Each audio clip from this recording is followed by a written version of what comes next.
으로 들어오실 분이 있을까 해서 켜놨는데 아무도 안 들어오는 것 같아요. 나중에 줌 해놓으면 이제 기록이 되니까 일단 기록을 위해서 그런 것들을 하죠. 일단 이 장소에 대해서 좀 설명을 해야 되겠는데 네. 제가 오랫동안 정치학교라고 해서 청년들을 이제 되게 강의를 하고 있었어요.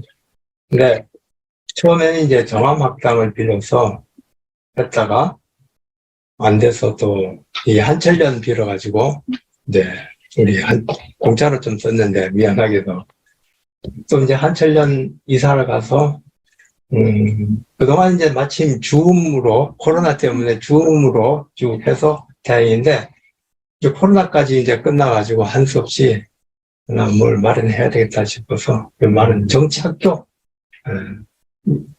장비 강의를 위해서 학생들이 많이 오면 이제 이 책상 치우고 의자에 앉아서 그냥 하고 학생들이 작으면요 그냥 책상에서 일단 오늘은 진보선 선생님께서 쇼펜하우어와 또 정적 사이의 관계에 대한 이기선 선생의 해석 설명을 들어볼 자료인데요.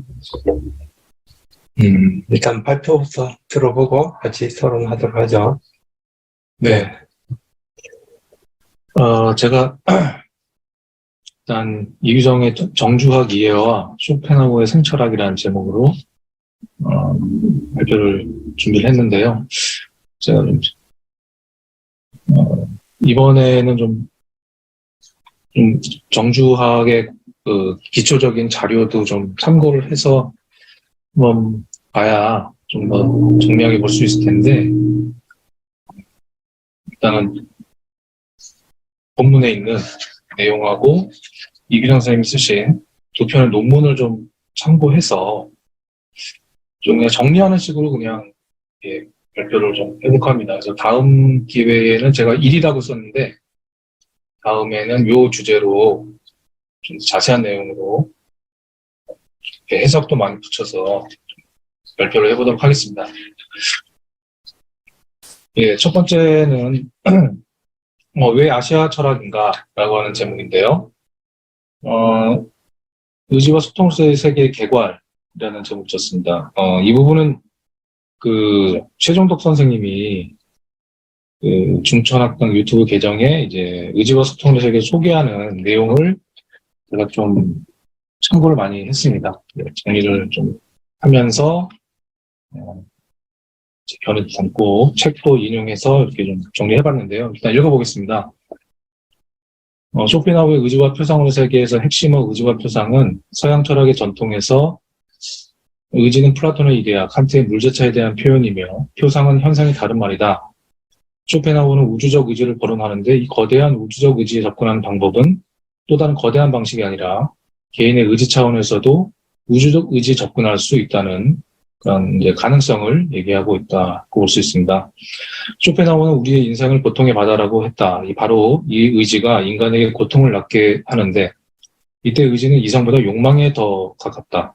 욕망은 거부할 수 없고 부정할 수 없는 내면에 잠재된 원형이다. 많은 철학자가 관심을 뒀던 문제도 욕망을 어떻게 제어할 수 있을지에 대한 것이었고 이에 대한 해답을 구하려 했다. 쇼펜하우어 이전의 기존의 유럽의 철학자들은 우주적 의지를 신과 연결하는 발상으로 문제 해결을 도모했다. 그러나 쇼펜하우어는 종교적이고 인격적인 신이 없어도 우주적 의지의 성립이 가능하다고 보았다. 이것이 쇼펜하우어에게 있어 철학의 전환점이 된다. 아시아 철학과 쇼펜하우어 철학의 연관성을 연구한 이규성은 의지와 소통의 세계에서 표상이 아니라 소통이라는 관점으로 쇼펜하우어의 철학에 접근했다. 종교적이고 인격적인 신이 우주의 의지를 대신하는 것이 아니라 동아시아 사상에서 거론하는 자연 생성의 힘과 연관하여 우주적 의지를 해석한다. 의지와 소통으로서의 세계에서 언급한 것처럼 쇼펜하우어는 주위의 무극이면서 태극이라는 무형의 생성 원리를 자신의 예지계인 의지와 동일시한다. 이타적 사랑의 감정에 토대한 윤리의식은 예지계의 우주적 소통성의 발로다. 생명체에 대한 개인들의 공감력은 이러한 우주적 연대성을 무의식적으로 인지한 데서 나온다.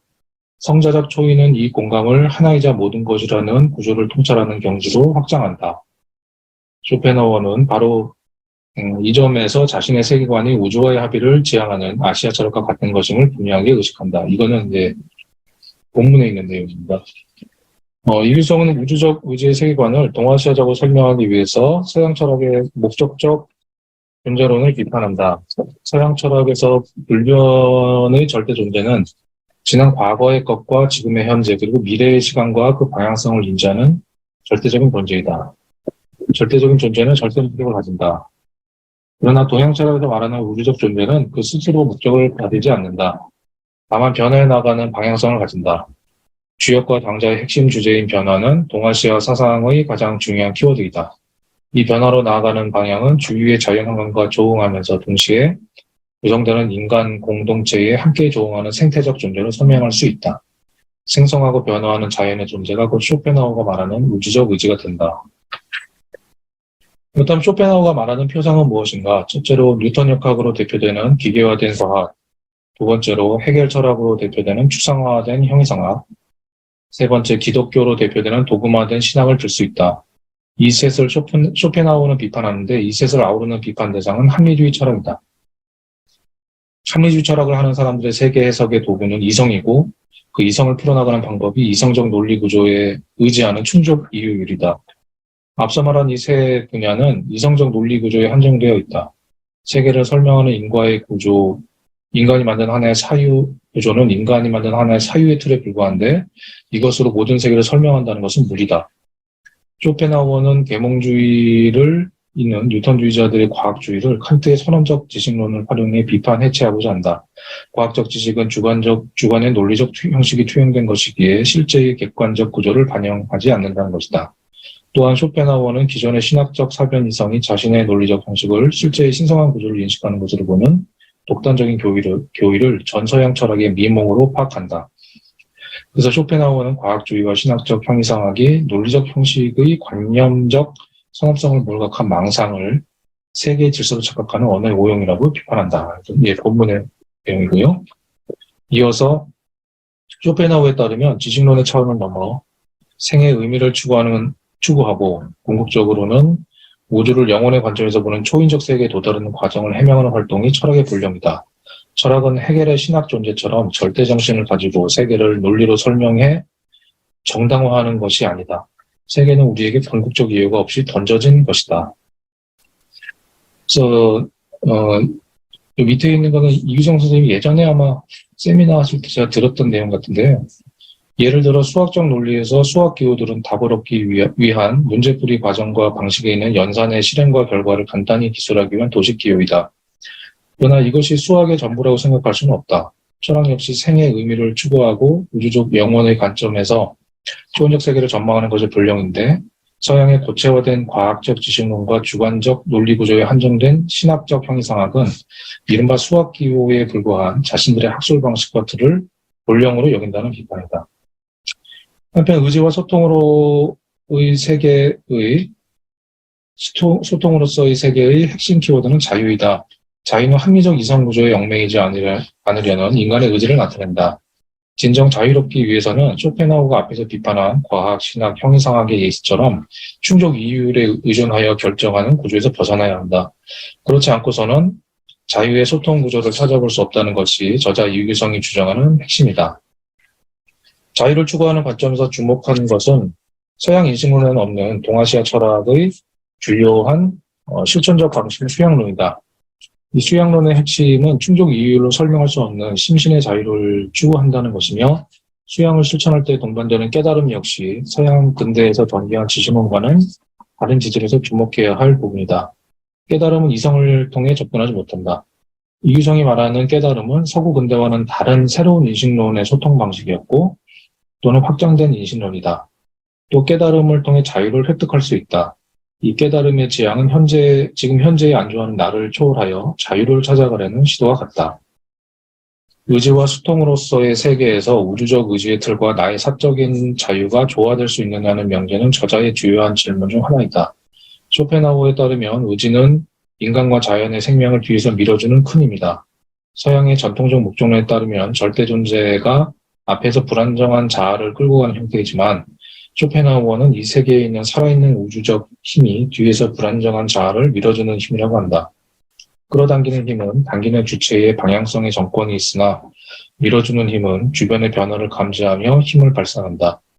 이규성은 이에 공감하며 이렇게 우주적 의지를 바라보는 전통 동아시아의 철학의 관점이 서양의 근대 지식론과는 다른 모습이라고 한다. 그런 점에서 생성과 변화에 대한 인식 자체가 내재된 것이 동양의 수양론이고 이를 일상에서 실천하려는 것이 자유의 모습이다.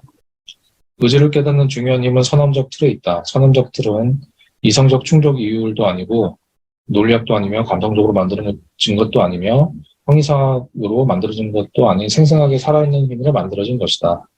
이것이 쇼펜하우어 철학의 핵심이며 이규성 철학의 핵심이라고 하겠다. 이 선험론은 유럽의 관념적 선험론과 구별하여 생태학적 선험론이라고 명명할 수 있다. 이규성은 쇼펜하우어와 마찬가지로 형이상학보다는 구체적으로 살아가는 도덕이 더 중요하다고 한다.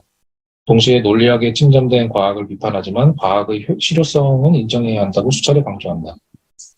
형이상학으로 관념하던 신학적 존재론에 대한 견해도 마찬가지다.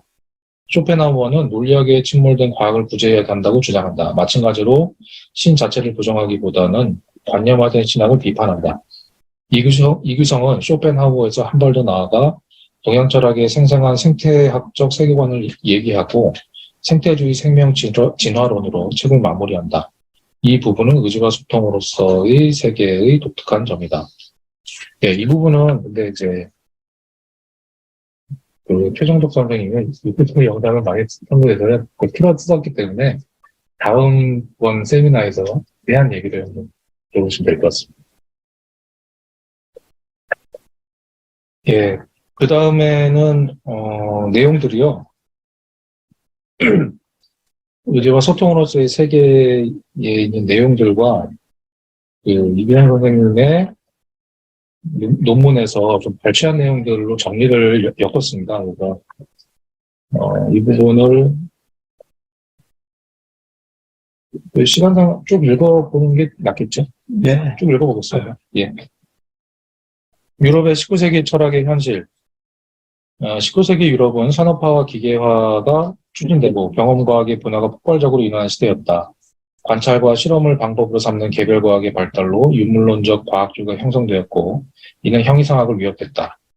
1775년과 1825년 사이 50년간 유럽에서는 자연과학의 성장, 새로운 기술의 급속한 출현, 사회와 정치적 관계에서 동반되는 인구 증가, 도시화, 산업화, 민주주의, 기독교적 신앙 기반의 약화, 순전히 자연주의적 어휘로 인간 삶을 해명하는 모습을 보이는 새로운 인간과학들이 철학의 졸린 문제에 직접 반영되어 철학의 지위는 매우 불안정했다. 동시에 철학의 분화를 막게 되었다.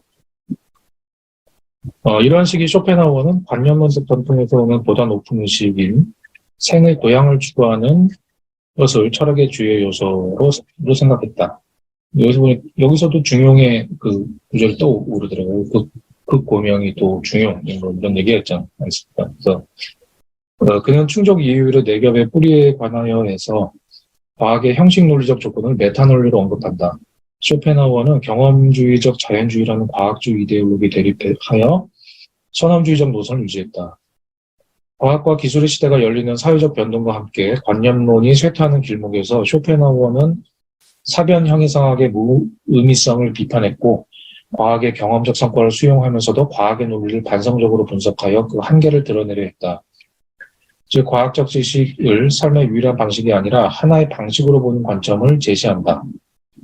그는 과학적 인식의 선험적 조건이 바로 주관에 있고 주관이 세계의 한계라는 점을 자각했다.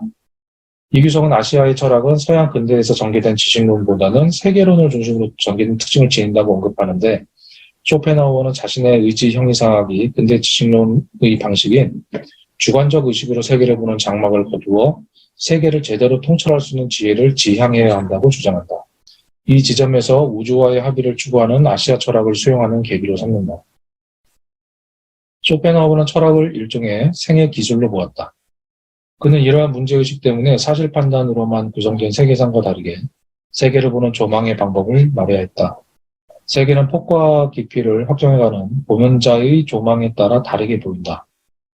근대의 제1철학이었던 지식론은 세계론에 종속된다. 이 점에서 쇼펜하우어는 자신의 관점이 아시아 철학과 공유하는 것이 있음을 직감하게 된다.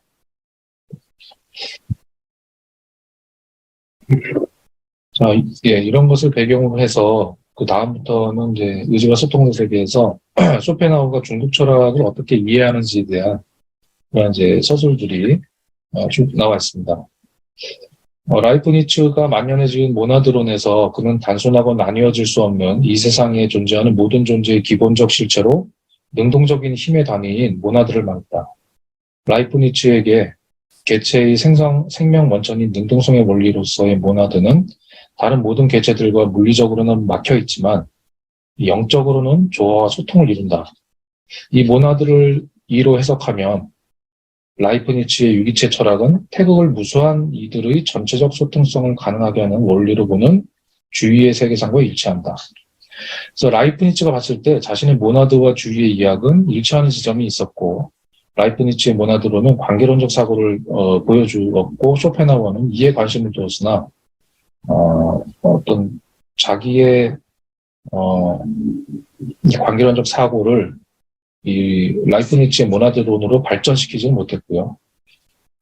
여기에 이제 다른 방식으로 직접 이제 동아시아 철학의 경전을 탐독하면서 자기 철학과 아시아 철학의 연계성에 대해 살피기 시작했다.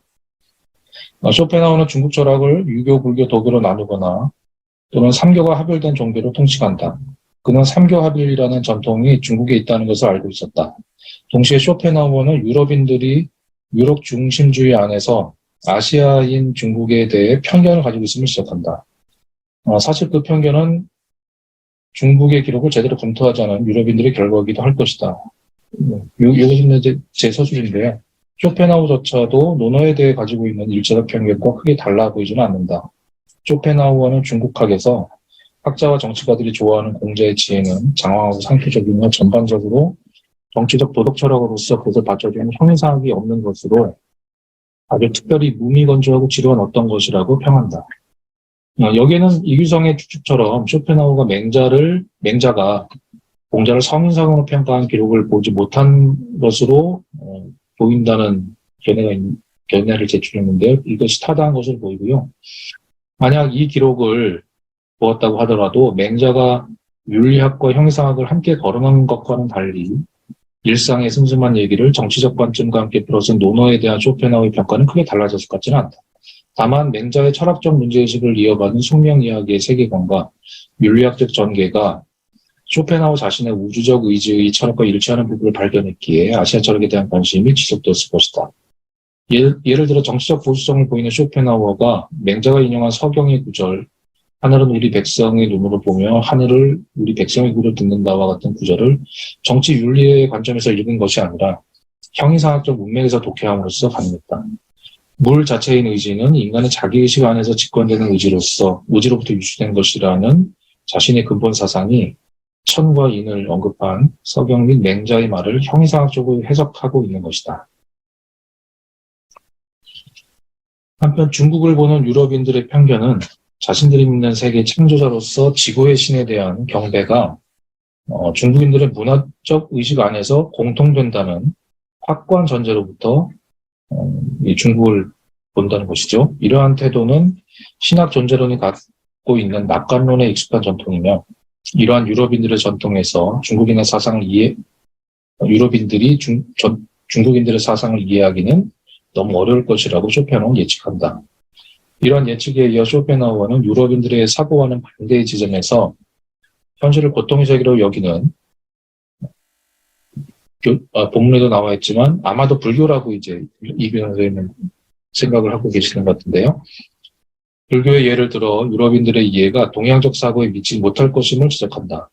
이 대목에서 이규성은 동양적 사고가 얼마나 자신과 일치하는지에 대해 상당한 관심을 갖고 있었음을 쇼펜하우어 이런 관심을 갖고 있었다는 것이죠. 이것을 지목하고 있다. 여기서 자신은 쇼펜하우어를 얘기하는 예, 이게 자신이 쇼펜하우어입니다. 1820년대는 동양학에 대한 서적이 많이 쏟아진 시기였고 이 시기에 중국 철학을 접한 쇼펜하우어가 주위의 철학에서 자기 철학의 근본성과 일치되는 부분을 많이 찾을 수 있었던 것으로 사료된다. 그래서 이쪽 주위와 쇼펜하우어 요 챕터의 절에서 보면요. 이제 쇼펜하우어 중국 철학에 대한 이해에 그런 모습이 많이 나와 있는데요. 요 밑에 인용문을 보면 생명 원리로서의 본연지성은 물론 인심의 내적 본질에서 천심의 본성을 이해한다는 유교적 전통 관념도 쇼펜하우어에게는 자신의 근본 사상과 일치하는 것이었다. 쇼펜하우어는 주의와 노자 및 중국의 불교를 높이 평가하고 거기에서 자신의 형이상학과 윤리학의 기본 정신을 발견한다. 쇼펜하우어는 아시아의 철학에서 인류의 보편적 지혜를 찾을 수 있다는 전망을 보여줄 수 있었다. 특히 쇼펜하우어는 앞서 거론한 유불도 삼교 합일의 정신을 주의의 철학에서 찾는다. 본문에는 이런 내용은 없습니다만은 아마 유불도 삼교 합일의 정신을 주의의 철학에서 발견한 것이 아닌가? 이렇게 생각을 했고요. 그리고 이규정 선생님 그런 식으로 좀 해명을 하시는 것 같아요. 주의의 이는 음과 양으로 분리되기 이전 신기로 충만한 태어를 우주 본체로 보는 잠재의 관점에 접근한다. 따라서 무한량의 이가 유한량의 기를 생산한다는 관점으로 쇼펜하우어의 생명 원리로서의 의지 개념에 접근한다. 주의의 철학이 통일성으로 이해되는 삼교 합일의 정신을 가지고 있음은 주의가 그에 있어서 이통을 만나 이연평을 만나 사유가 전환되는 과정에서 찾아볼 수 있다. 이것은 이제 주의에 대한 설명입니다. 주의는 최초 자신의 학문 경향을 초월 의지에 두었다. 주의는 20세까지 권력 쟁취와 권모술수가 난무하는 역사서는 인간성의 함양에 의미가 없는 것으로 보았고, 그러한 실증적 속에는 삶의 의미와 성장의 원천이 될 수 없는 매력 없는 대상이라고 생각했다. 인간애를 논하고 인간성을 구현하려는 공자나 맹자식의 인도주의가 그의 학문에는 급선무의 대상이었다.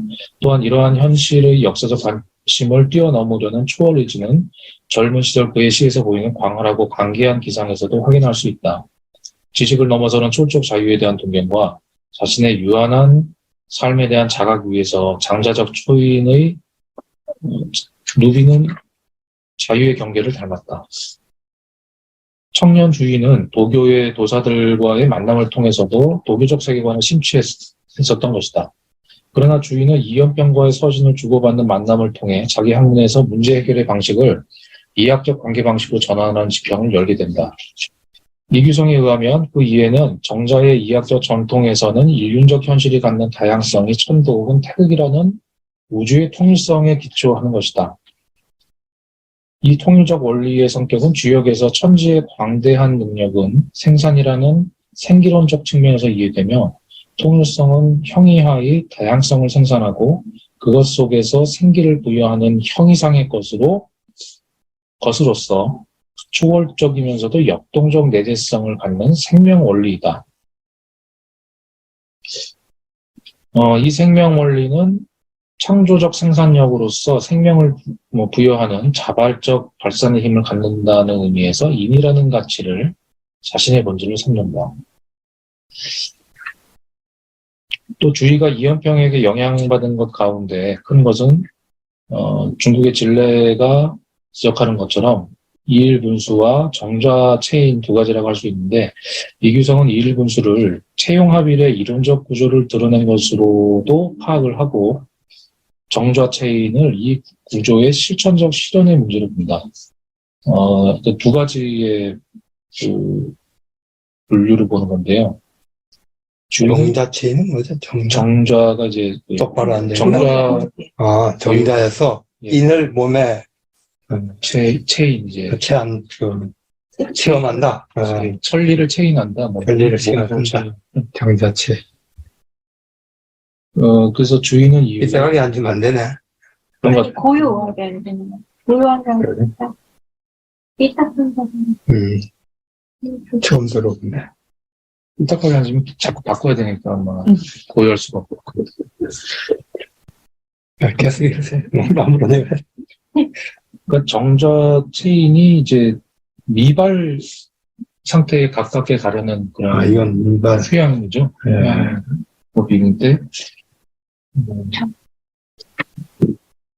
여기에 대해서 과연 미발이 가능할 수 있느냐 이런 얘기가 항상 있는 거는 심리학 항상 있는 것 같고요. 주의는 이후에 이발과 미발의 상태와 관계에서 마음의 중과 화의 관계 문제에 대해 논의하는데 이러한 논의 구도는 불교의 체용합일의 구조와도 연관이 있다. 그래서 주위의 철학적 소양이 최초 도교적이며 불교적인 성향을 띄었던 모습에서 이연평을 만난 이후 이학적 체계를 수립하게 되지만 그 안에 내포하고 있는 인생과 우주에 대해 초월적이면서도 내재적으로 관계하는 통일적 생명 원리로 이해하는 모습은 쇼펜하우어가 중국 철학을 상교합일로 이해하는 바탕 위에서 중국의 대표적 철학자로 주의를 인식하는 데 영향을 주었을 것이다. 그리고 주의 철학에 대한 이규상의 해석 역시 아시아의 철학과 쇼펜하우어의 철학을 연계할 수 있는 가능성을 담보한 것이었다. 결국 이규상의 주의 철학에 대한 해설에 따르면 주의의 생명 원리로서 통일성 안에 있는 형이상의 존재는 쇼펜하우어가 자신의 형이상학에서 얘기하는 우주적이며 자연적인 의지에 대한 관념과 일치하는 것이었다.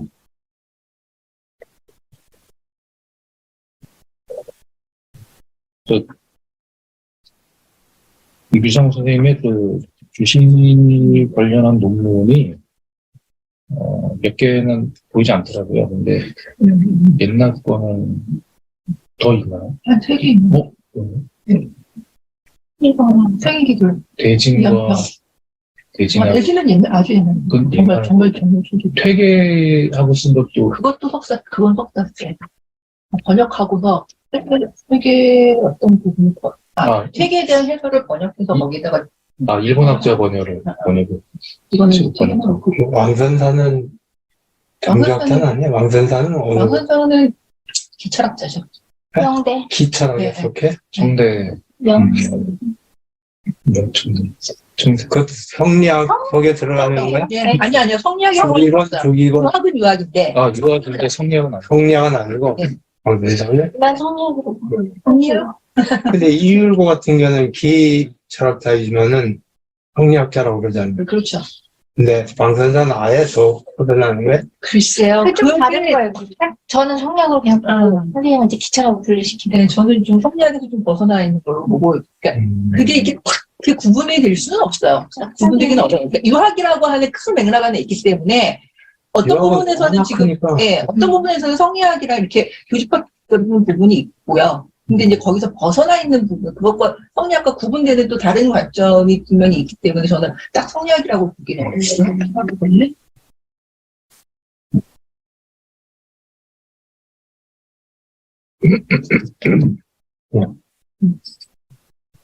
성리학이 어렵다. 네. 어려워요.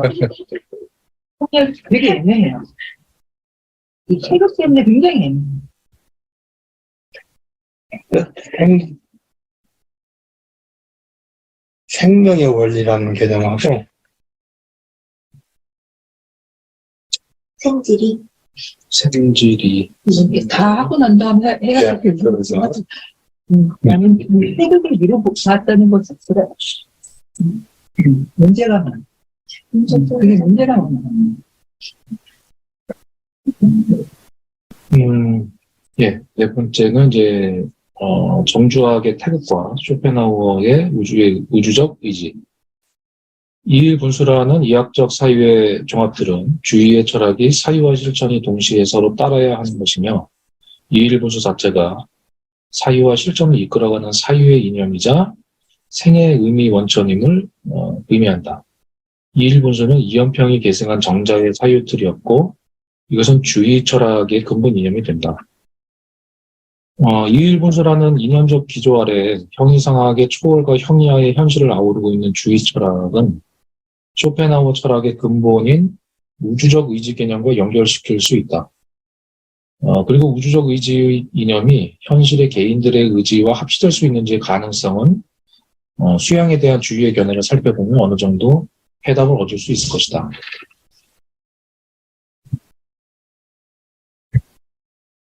이 부분은 수양을 통해서 이제 해답을 얻을 수 있을 것이라는 그런 식의 방식으로 서술은 되어 있지 않았는데 제가 읽었을 때는 아마 그러한 것들을 그러한 의중을 여기에 좀 내포하고 있지 않나 해가지고 이런 이제 문장을 집어 넣었습니다.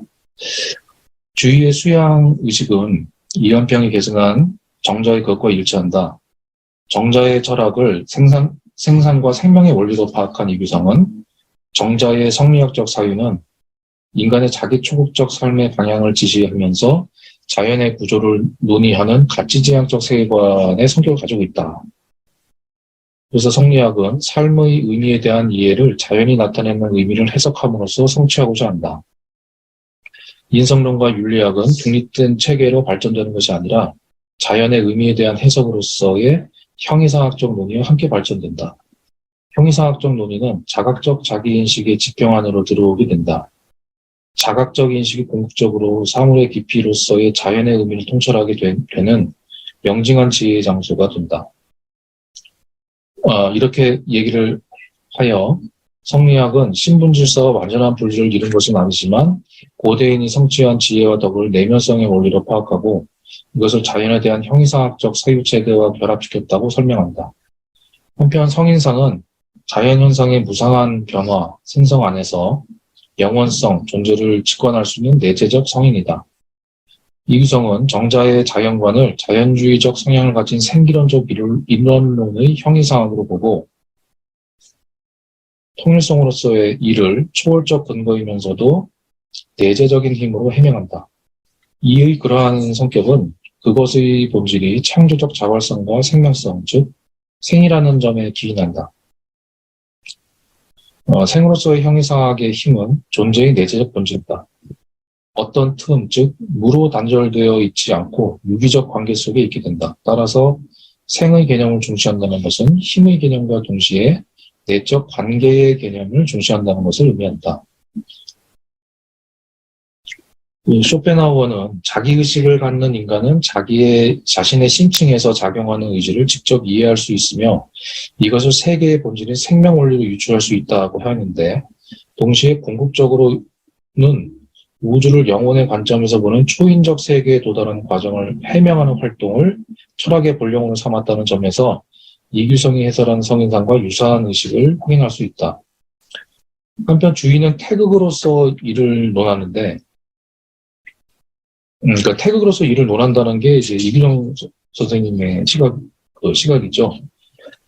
자연에서의 의지에 관하여의 중국학에서 쇼펜하우어는 주의의 태극을 물 자체로 보고 자신의 의지 개념에 해당하는 것으로 이해한다. 이와 관련하여 중요한 구절이 주의의 양자직에게 답하는 편지에 실려 있다고 한다. 전문을 보면 아래와 같다.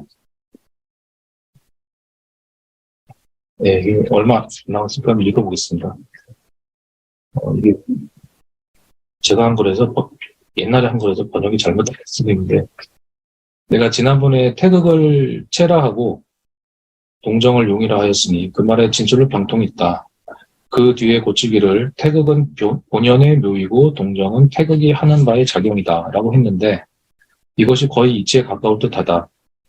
보내준 편지에서 내가 태극을 체라하고 동정을 용이라 하는 것에 대해서 의심한 것은 일단 그 사람의 편지의 내용이 의심한 그 편지 내용을 보는 것은 매우 타당하지만 다만 보내준 편지에서 의심하는 내용과 내가 고친 뜻은 또 비교해보면 서로 비슷하지 않은 것 같다. 생각해보면 태극이 동정을 머금고 있다고 하는 것은 괜찮고 태극이 동정을 가진다는 것도 괜찮지만 만약 태극을 바로 동정이라고 한다면 이것은 형이상자와 형이하자를 구분할 수가 없고 역에 태극이 있다는 말이 군더더기가 될 것이다. 그 나머지는 책의 통제, 채침이라는 인물인데요. 채침이 논한 것이 이미 지극히 정밀하고 상세하니 우선 응당 이 부분에 나아가서 마음을 비우고 그 뜻을 찾아봄이 오래되면 절로 이치를 알게 될 것이니 따로 의심을 가져 스스로 구속되어서는 안 된다. 지경에 관한 설은 굳이 많은 말이 필요치 않으니 다만 정제엄숙, 엄위엄각, 용모를 바르게 함, 사려를 정돈함, 의관을 바르게 함, 보는 것을 존엄히함 등 이런 몇 마디의 말을 깊이 의미해서 실제로 공부를 하면 이른바 안을 곱게 하고 이른바 또 주의 하나를 지킴이라고 하는 것은 굳이 안배하지 않아도 절로 몸과 마음이 숙연해서 안과 밖에 한결같을 것이니 어찌 육당 같은 경우를 말한 것이겠는가. 이때 이제 육당은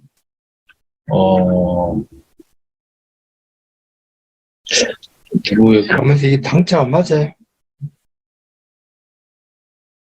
상자 아닌가?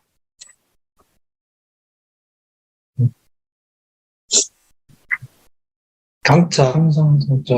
맞나? 내가 진짜 잘. 당자 맞습니다. 당자. 네, 상자 맞아? 응. 네, 이 육당은 막 양구산인가? 양귀산인가? 사람 이름이? 예, 그 조카라고 하는데요. 음. 유명한 문인의 조카인데, 이 사람이 이제 공부할 때 용모를 장엄히하고 단정히 앉아서 이제 뭐 아주 외부 임직에 동요도 하지 않았다 이렇게 유명했던 사람인데요. 그러니까 이 사람이 이제 잘못되었음을 하나 지적을 하고 있는 것 같습니다. 육당 같은 경우는 말한 것이겠는가? 양귀산 육당이 되지 않나? 양귀산의 조카가 육당한 거예요. 육당이 되다가 조카가 스승이 될 수도 있겠네. 그게 웃길 때. 근데 말이 안 되지, 옛날에. 근데, 양구? 육당이 제일 양구. 면도를 가야겠어. 아무튼. 그래서 저 사람이 거짓된 마음을 품고서 남을 속였으니 이건 바로 경을 해치는 것이거늘 지금 도리어 경이라는 이름을 육당에게 두고서 경의 실질이 참으로 행하기 부족한 것이 있다고 하니 어찌 잘못됨이 심한 것이 아니겠는가. 대저 몸과 마음, 안과 밖이 애초에 서로 간극이 없으니 이른바 마음이라는 것은 진실로 안에서 주재하나 무릇 밖으로 드러나는 시청, 언동, 출처, 어묵도 또한 바로 이 마음의 작용으로서 일찍이 마음을 결코 떠난 적이 없다.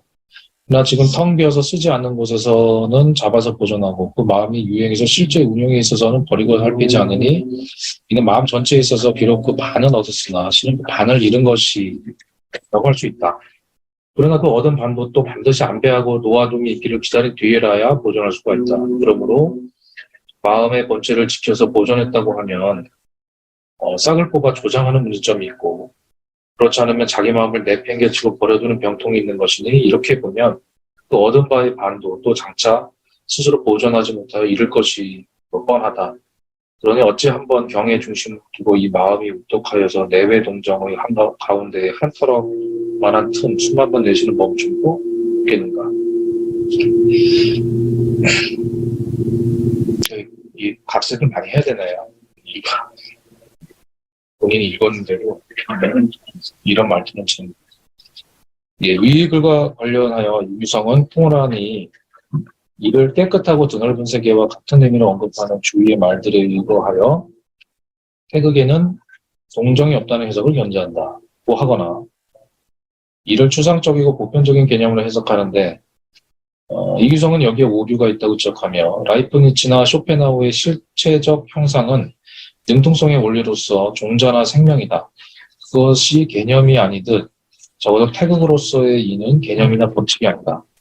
그것은 무한 창조적 에너지의 원천으로서 내재적 힘을 지닌 형이상학적 힘의 장에 가까운 것이라고 하여 풍우란이 규정하는 고정화된 이에 의해 주위의 태극, 이것이 쇼펜하우의 의지의 속성을 전환시킬 우려를 피해 해석을 이어간다.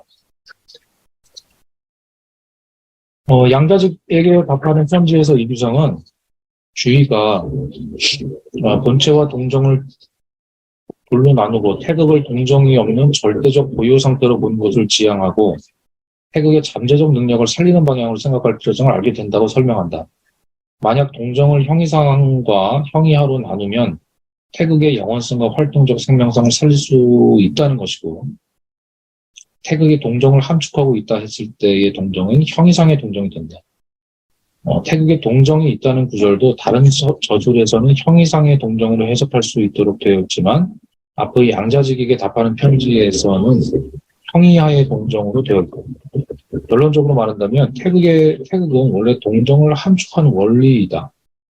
동정은 기에 속하는 것이지만 이는 그 동하지 않으면서도 동할 수 있는 역량인 신묘한 운동 방식을 가지고 동정에 모두 관료할 수 있다고 한다.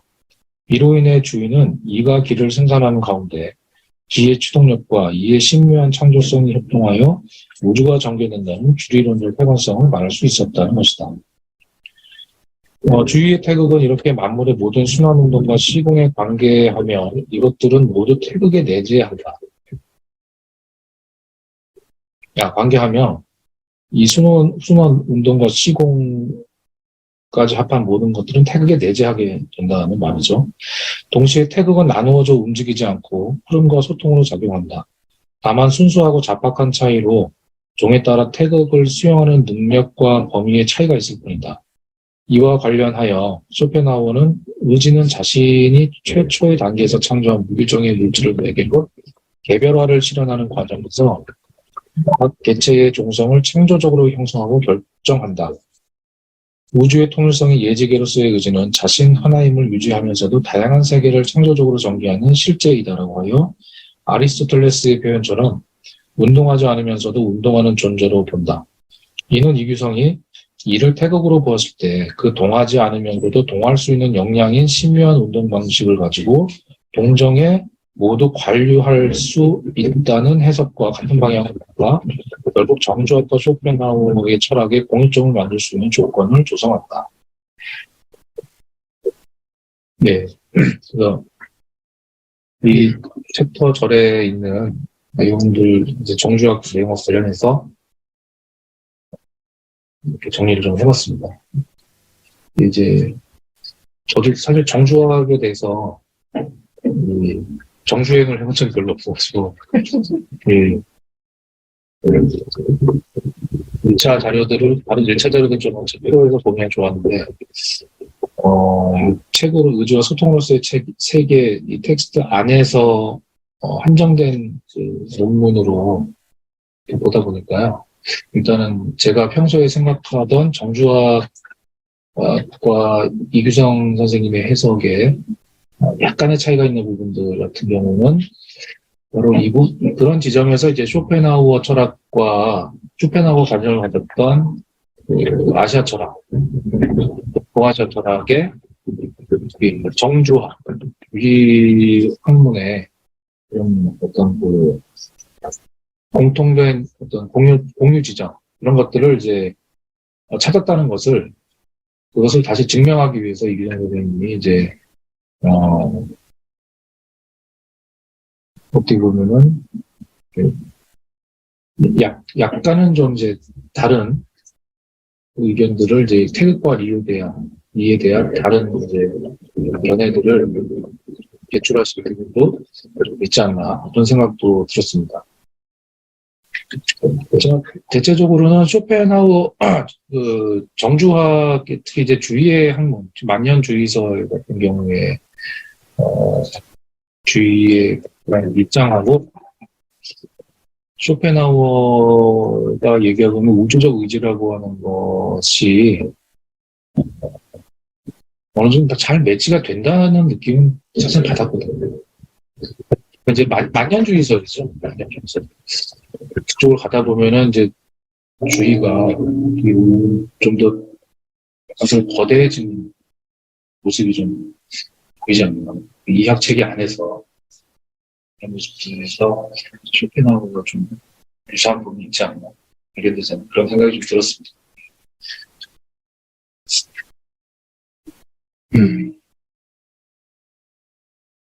코어가 읽었던 이 분야사라 그 목록부터 좀 명확하게 해야 될 것 같아요. 무슨 책을 읽었나? 예. 그래서 이제 이거 직접 읽은 책. 예, 그래서 제가 이제 오늘 인용하지 않은 부분을 보면은 이제 읽었던 책들에 대한 목록은 아니고요. 이제 띄엄띄엄 그 얘기들이 나오는데, 근데 이제 여기서도 아마 이 책을 이제 이렇게 읽었을 것이다. 뭐 그러니까 책을 읽었다는 그런 쇼펜하우어의 기록은 있다고 하죠. 있다고 하는데, 그래서 어떻게 읽었는지에 대해서는 이규성 선생님이 같이 추론을 하는데, 그거를 한번 정리할 필요가 있을 것 같습니다. 예. 그걸 정리를 해가지고, 해야지만이 아시아 철학에 대한 쇼펜하우어의 어떤 이제 접근 이게 어떤 식으로 이제 통로가 설정이 되었는지 그걸 한번 찾아볼 수가 있을 것 같은데.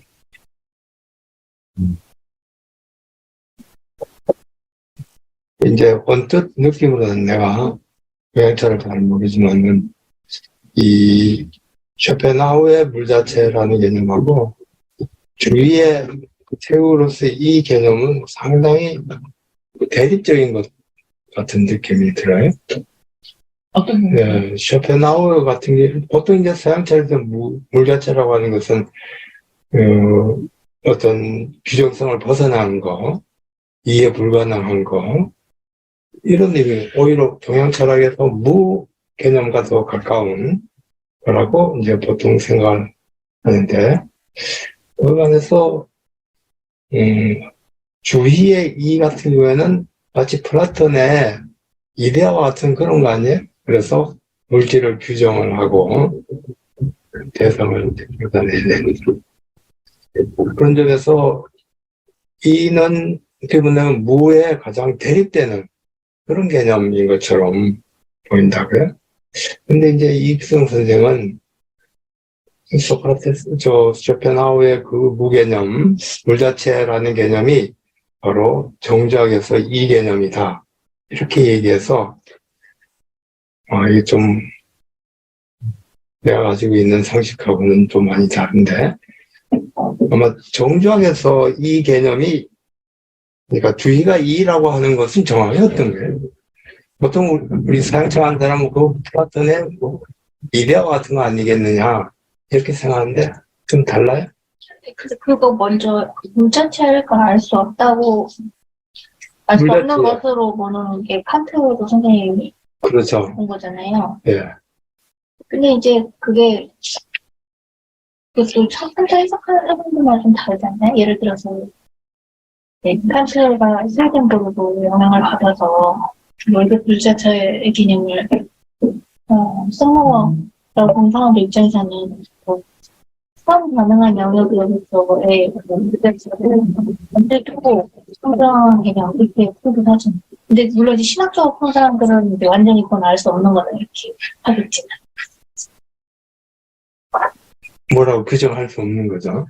물자체는. 알 수 없는 거 하고, 그 다음에 이제, 여기 이제, 동양 전통에서 수양로 뭔가 어쨌든 깨달음으로 알 수 있는 영역.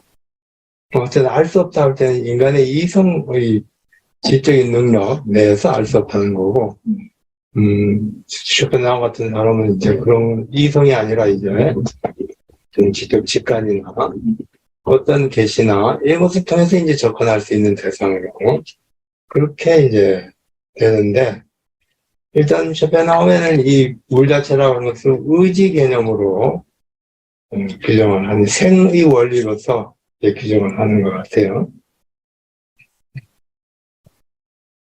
원리, 생의 원리. 네? 생의 원리라고. 네, 생의 원리. 근데 생이라고 하는 건 그 힘을 변화하고 하는 거니까 인간이 이성적으로는 파악이 안 되는 그런 것으로서 아마 일종의 해석이죠. 물자체라고 하는 것을 생이라고 했을 때는 이미 하나 해석이 되는데 옆에 나오는 이제 그렇게 해석을 한 것 같아요. 아마 근데 주의도 이라고 하는 개념 자체 보면 이제 이데아 이런 개념인데 또 이를 설명할 때 생의 원리다 뭐 이렇게 또 설명을 하잖아요.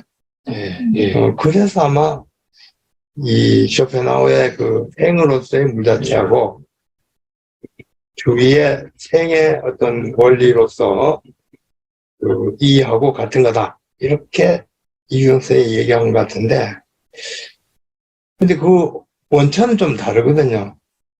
쇼펜하우가 생이라고 했을 때는 그건 알 수 없는 무규정적인 어떤 것이기 때문에 생이라고 한 거고 근데 이규 선생이 주자에서 그 생의 원리라고 했을 때 태극이 이제는 어떤 생명을 구성하는 하나의 원리라는 그런 의미 아니에요? 이에서 이데아에서 가까운 개념 아니구나. 이제 동양 철학에서 이 개념은 이제 여러 가지로 쓰니까 예를 들어서 조리를 할 때도 그 리를 그냥 조리는 물 안에 들어가 있는 것으로 예. 지칭할 수 있는 거지만 예를 들어서 태양계에서 발견되는 리 같은 경우는 완전히 우주적인 거라서 사실 알 수 있는 영역으로 쉽게 파악하는 건 아니기. 이 리라고 하는 것은 우주의 기본적인 어떤 규정 원리잖아요. 원리지. 하나의 그 규정성을 지닌 거 아니에요? 분명성을 가지죠. 그리고 그것이 이제 개체 안으로 들어가 있는. 그죠? 근데 플라톤의 이제 이데아와 같은 것이 그와 유사하죠. 그죠? 이데아는 하나의 규정성인데 물질 속에 이제 들어가서 대상을 이제 규정을 하죠. 근데 물질 자체의 힘의 영향에 의해서 다양한 그런 물질로 나타난다. 그 이일분수 이런 말이 되죠. 근데 이제 기본적 구도가 다른 게 플라톤은 그것을 완전히 이제 근원을 분리시킨 이원론적 구조 안에서 그것을 설명하지만 동양사회의 전통은 그런 분리가 없으니까 근데 보통 동양 철학에서 이성 감을 딱 어떤 분리하는 개념이 있어요. 기라는 개념이 오히려 무에 더 가깝지 않나? 서양 철학에? 네. 그죠? 저는 그래서 저기 사실 이 선생님 주의하고 이 정수학, 그러니까 정서학의 태극을 쇼펜하우어의 생문시하고 많이 연구를 시키는데 저는 동아시아 전통에서 주의 성리학은 저는 이단하라고 생각하거든요, 오히려. 네. 오히려 그 전통은 뒤쪽에 있어요. 기초학적인 전통이, 그러니까 기초학적인 전통에 있는. 주의는 이 철학이고, 예. 근데 성리학 전체 전통은 기에 있다. 아니. 성리학이 아니라 동아시아 전통 동아시아 전체. 전체. 그리고 그거는 그 리는 주의가 리라고 얘기했던 거의 근원은 그 이전의 전통에서는 천이라든가 도라는 개념으로 지칭을 했었어요. 그래서 도가 철학에서도 도라고 했고, 그리고 그 천 개념은 그 공자도 이전부터 훨씬 전부터 그 동아시아 전통으로 쭉 이어져 내려오는 그 관념이 점차 발생적으로 이제 그 관념이 형성되었는데, 그때 천 개념이 조금 그 스펙트럼이 좀 넓어요. 그래서 한편에서는 이제 천명사상 쪽으로 내려가는 게 있고, 그러니까 그 천명사상은 이제 유가적인 전통에서 윤리학적인 전통, 그래서 윤리형사학적인 전통으로 내려간다면, 그 천 개념 안에서의 그 도가적인 이게 무개념까지 함축하고 있는 그 도도, 그 개념도 이 천 개념 안에 지금 포괄되어 있거든요. 근데 거기에서 어떤 유가적인 그 특징이 한편에 천명 쪽으로 있다면, 다른 쪽에서는 도개념 쪽으로 있는데, 그거는 기철학적인 거에 훨씬 더 가까워요. 근데 사실 이게 고대에는 막 뒤섞여 있었어요. 뒤섞여 있었지만 저는 이 천명 전통에서의 그러니까 천명 전통 안에도 뭐 기적인 것이 있긴 하지만 이쪽에서 발생했던, 그러니까 이쪽으로 전개되었던 유가적인 철학에서 이게 그러니까 이 유가적인 철학이 그러니까 윤리적인 측면이 강했던 그런 전통에다가 천개념 속에 들어있었던, 그래서 도가에서 도로 지칭이 있었던 이런 무개념 포괄했던 그 개념도 같이 혼용되어 있는데, 근데 그게 이제 성리학으로 가서는 이 기개념은 좀 이렇게 사이드로 빼고, 천명적인 그러니까 천명에서부터 그 유래를 찾을 수 있는 이 윤리학적인 전통과, 그러니까 윤리적인 전통과, 그래서 그것을 윤리형이상학으로 만들면서 기적인 측면보다 더 앞서 있는 리라고 하는 것을 설정을 했단 말이에요. 그러면서 이 성리학, 그러니까 유학 전통에서의 새로운 어떤 좀 변종이 나타났다고 저는 보거든요. 근데 그 변종 안에는 리가 이전의 전통과 완전히 다른 게 아니라 이전의 전통도 있으면서 그걸 어떤 원리적인 것과 법칙적인 것도 같이 함축하면서 플라톤의 이데아로 보이는 측면도 있지만 무의 측면도 있고, 그래서 그 생의 원리도 그 안에 있고 하니까 이게 되게 복잡해졌어요. 그게 왜 그러냐면 주희가 이 성리학을 종합하면서 그 이전에 나왔던 사람 중에 장행거도 있고 그러니까 정명도 정일천이 있는데, 장행거가 제출했던 이 기철학적인 전통에서 기가 본원이에요. 기라고 하는 것은 그러니까 부동의 동자라고 얘기하는 게, 근데 부동의 동자는 아니에요. 기는 그냥 움직여요. 그러니까 스스로 움직이면서 움직임의 원인을 자기가 내포하고 있는 거죠. 근데 그게 어떠한 형상으로 드러나는 것이 아닌 무예요. 근데 무 속에서 모든 작용이 다 있는 거죠. 무이기 때문에 모든 작용을 다 갖고 있어요. 근데 이게, 그렇지. 그러니까 그게 가만히 있는 게 아니니까. 계속 끊임없이 운동하고 운동의 원인을 자기가 가지고 있으면서 쉬지 않고 운동을 하고 운동 속에서 무한한 작용이 나오고 그러니까 이게 생리 원리가 되는 거지만 어떻게 규정되어 있는 것이 아니기 때문에 이거는 무도 그 안에 함축되어 있는 거거든요. 근데 그게 이제 노자가 얘기했던 그 노가도 비상도의 그 도 개념하고 그 맥락 속에서 같이 이해될 수 있는 건데 근데 이제 주의가 보기에 이제 이 위기점을 제출했던 정명도 정의천의 이제 정의천의 그 이론을 보니까 이 기라고 하는 것이 무에서 유가 나오는 거거든요. 그러니까 기는 무도 갖고 있고 유도 갖고 있는 거예요. 근데 그게 논리적으로 말이 되냐. 기는 유의 차원이고 그 무의 차원이 리. 이렇게 교체를 하는 이 작업을 하면서 리 개념이 그 이전에 동하는 동작. 동하게 하는 동작이었던 그 기 이전에 부동의 동작과 같은 리가 거기에 이제 삽입이 되어 들어간 거죠. 그래서 저는 성리학이 이 전통에서는 오히려 인간하라고 생각을 하는데, 근데 그래서 되게 리 개념이 되게 복잡해요. 근데 이거를 조금 정리를 해야지 이게 훨씬 더 명쾌하게 정교하게 해석하고 세문지하고 연관성을 밝힐 수 있을 것 같은데 사실 이수 선생님도 이거를 좀 더 밝히고 싶었던 것 같아요. 그래서 그 주의에 대해서 쓰시려고 많이 하시다가 이거를 결국은 못 하셨었거든요. 너무 힘들어 하시더라고요. 그러니까 이제 일반적으로 유학 그 동아시아 철학 전통은 이제 기인데 기 운동에서 이제 이가 나온다는 그런 거잖아요. 그죠? 그런데 거꾸로 주의는 기 자체는 끊임없는 변화에 지나지 않으니까 그것을 규정하는 뭐가 이가 먼저 있어야 될 거다. 이렇게 봤다는 거죠. 그러니까 기 전통이라고 얘기하면은 좀 위험하고요. 그전에는 그냥 도, 천 그러니까 이런 걸로 얘기했는데 도나 천의 전통이. 근데 이제 그 장행거가 오면서 그거를 이제 기로 해석을 했는데 주의가 아니야 이건 기가 아니라 리로 해석해야 돼. 그 자리에 리가 들어가. 본원의 그러니까 자리에 리가 해야 돼. 주의의 이가 먼저다는 거죠. 그런 거죠. 예. 광장행거 이런 사람들은 기가 이제 우선적인 거다. 예. 장행거 때는 그 리 개념이 그 본격적으로 이게 그 중앙의 핵심이 아니었었거든요. 그러니까 기로 다 설명을 했던 거예요. 기로 설명을 했던 거예요, 도를. 몸으로부터 같은 유출설식으로는 설명하면 안 되는 거예요.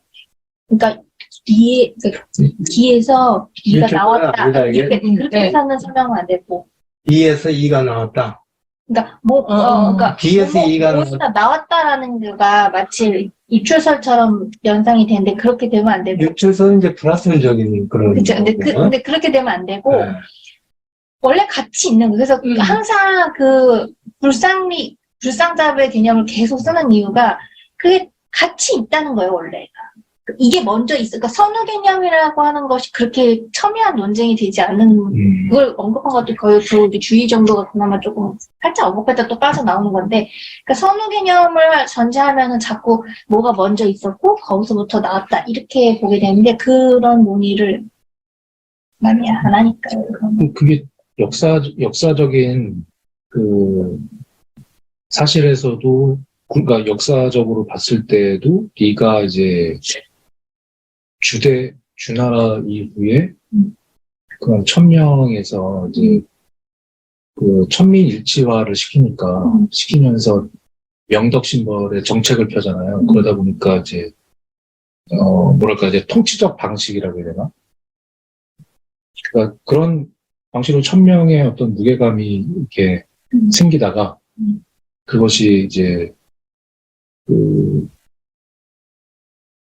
정치대 지나고 나서 이제 좀 리라고 하는 그 개념이 좀 더 이제 강화된 점 있지 않은가. 사실 그게 원래 예라는 거랑 리랑 같이 되거든요. 유념에서. 그래서 그때 그러니까 리는 개념적으로 그 위상이 이렇게 높지는 않아요. 그렇죠. 그냥 서술화에 들어가는 정도였었던 거지. 리 개념을 필요한 것으로 지금 리가 들어가고 그래서 리를 밟을리자랑 막 섞었었죠. 그래서 여기도 책에도 이균호 선생님이 이게 이제 주의가 이를 보는 관점을 그 광대한 공간에 가득 찬 생명 원천으로 봤다. 그래서 폐허에 가득 찬 원리 뭐 이런 식으로 이제 주의가 표현을 했다는 게, 그러니까 이제 기로 설명하던 것들 그거는 갖다가 정행거가 태어라고 얘기했던 거, 그 자리에 이제 그 태어가 리다. 리에 하게 된 거지. 다시 거기 누군 거 아니에요. 그 장제, 그래서 이제 주위에 있는 은과양을 불리기 이전에 신기로 충만한 태어를 우주 본체로는 장제의 관점에 접근한다라고 하는 이 얘기가 바로 이제 지금 이제 이지쌤이 말씀하셨던 그 과정을 여기 함축하고 있는 얘기인 것 같은데, 이제 그 퇴계 같은 경우에 보면, 그 이제 퇴계 같은 경우에는 위의 우선성을 굉장히 강조하잖아요. 그것도 뭐 이제 서화 때 이제 그런 분자들이 이제 실각하고 하는 것들을 보면서 이제 리의 강고함을 더 얘기한 거라고 얘기하는데, 반대편에 또 이제 조식 같은 경우에는 이런 방식을 쓰긴 하네요. 그러니까 그 리의 자리에 태일군, 뭐 이제 도가적 개념 이런 것들을 집어내가지고 장제적 개념을 집어넣어가지고. 그 여기 보니까 송시열에 대한 얘기를 또 하시던데, 그러니까 송시열 얘기를 하시던데, 그게 이제 조선 후기에서 주리론이 퇴계가 되던 주리론이 아니잖아요. 그래. 반대가 돼가지고 리 안에 기의 개념이 합죽을 해버리니까. 그래서 나는 우리 역사에서 정말 제1적이라고 하면 송시열. 성실해. 제1적이라고요? 네. 퇴계가? 아니요, 송시열이요. 송시열이? 우리 역사의 가장 인지자료. 악마? 노선. 진짜 시열이 민족주의자인데, 송시열. 아유, 뭐, 어마어마한 분이죠. 아. 자자를 붙인다는 것 자체가. 근데 왜 송시열이 그렇게 제1적이 됐나요? 주리론자이기 때문에. 송시열은 주리론자는 아니잖아요. 송시열에 의해서 성리학이 너무 절대화가 됐어요. 성리학이 절대화됐다고. 예. 성리학에 대한 해석의 폭이 너무 좁아졌어요. 그게 그 전통이 지금까지 남아요. 그게 이론적인 측면에서도 그렇고, 정치적인 측면에서도 그렇고, 일상의 문화적인 측면에서도 그렇고, 이게 굉장히 영향력이 엄청나게 컸고, 지금까지 그게 남아있어서, 이걸 정말 다 뜯어고치려면 정말, 좀 얼마나 걸릴지 좀. 네. 그래서 하여튼 이준 선생님이 이제 그런 것들을 언급하고 이제 한 걸 보니까, 이제 이 이라고 하는 것이, 그러니까 이제 어떤 기적 관점으로도 이제 볼 수가 있는 것이고, 그러니까 동정에 대해서도 아까도 이제 그 주서백선도 실려 있는 그 양자직에게 답하는 편지답 양자직서에도 서를 소개하면서 이제 그 어떻게 보면 이제 그 이라고 하는 것이 그러한 하나의 원리적 차원에서 고체화된 것이 아니다라고 하는 그러한 관점들을 이제 주의가 견지했고, 그것을 그렇게 이제 현대 풍원한과 같은 학자들이 전혀 그 주의를 오히려 반대적으로 해석한다라고 하는 것을 좀 증명을 하면서 이제 쇼펜하우어가 주의를 통해서 아시아 철학을 통해서 자기 철학의 위안을 확장한 그런 모습들을 좀 더 이제 논증하시려고 하는 것 같은 그런 모습. 8페이지에 그 발표하신 맨 끝에 보면은 아직 이규동 선생도 이 주위의 리를 어떻게 해석하는가에 대해서 고심을 한 것 같아요. 근데 그래서 결과는 뭐냐면 이규동 선생이 보통은 주위의 리를 추상적이고 보편적인 개념으로 보통 우리 뭐 플라톤의 이데아 뭐 이런 걸로 해석을 하는데 이건 잘못이다는 거죠. 그렇죠. 오히려 주위의 리는 무궁한 창조적 에너지의 원천. 에너지의 원천. 근데 이건 사실 기개념인데, 어쨌든 근데 어떻든 생명이라는 개념으로 해설한 것 같아요. 이를 끊임없이 자기를 산출하는 그런 생명이 바로 이를 의미하는 거다. 이렇게 이제 내가 볼 때 이게 그 해석이 맞아요? 일반적인 그 주의에 대한 해석과 이경 선생의 재해석인 것 같은데 그렇게도 볼 수 있는 건가요? 생명이다. 보통 근데 생명이라는 개념은 기 개념에 더 가깝지 않나요? 그러니까요. 근데 이제 그 씨앗을 설명하는 게 여기 나오잖아요. 종자라는 표현이 나오잖아요. 여기. 근데 이게 이제 정자에서 많이 등장하거든요. 정자는 이렇게 봤다는 거죠. 정자가 제일 먼저 그 씨앗 개념 곡종이라는 거를 쓰거든요. 근데 이제 이 종자라는 게 이제 가장 그래서 이제 이 선생님이 이걸 이제 가져온 이유도 씨앗에는 왜 우리 지금 용어로 얘기하면 DNA처럼 어떤 코드가 있잖아요. 네. 그러니까 어떤 결이 있는 거지. 이 자기 자체가 그냥 중구난방적인 그런 발산하는 힘만 있는 게 아니라 어떤 나름의 자기 형식을 구현하려고 하는 그런 어떤 잠재 가능되죠. 잠재되는 거를 가지고 있다라는 점에서 이 종자라는 표현을 하시고도 이거 쓰셨으니까 또 실제 정자에서 논문에서도 이렇게 쓰시니까. 근데 종자라든지 생명이라는 개념도 두 가지로 해석이 가능하거든요. 하나는 종자 속에는 마치 그 차후에 나타날 유전자가 이미 들어있으니까 이 유전자가 이제 물질적인 어떤 것 속에서 구현이 되면서 새로운 생명이 출현한다. 그런 면에서 우리가 종자라고도 볼 수 있거든요. 이렇게 보면 상당히 이 개념에 이제 가까운 건데, 왜냐면은 생명 속에 하나의 유전자처럼 하나의 근데 이제 반면 서양 철학에서는 생명 개념은 사실 이제 끊임없이 변화하는 거거든. 끊임없이 변화하는 가운데서도 자기 스스로 어떤 질서를 형성하는 게 마치 이제 뭐죠? 이 무질서한 움직임 속에서 저절로 어떤 질서가 형성될 때 그게 이제 생명이 출현했다 이렇게 얘기를 하는데 그런 생명 개념하고는 좀 다르지 않나 싶어요. 그렇죠. 그게 전형적인 이원적 관점인 거고, 이원론적 관점. 앞에 게 이제 이원론적 관점이죠. 보통 플라톤적인 관점이 이원적인 관점이거든요. 이데아가 있고 그게 이제 물질 속에 들어가서 하나의 이제 구체적인 사물이 출현했다. 이 이원론이 되거든.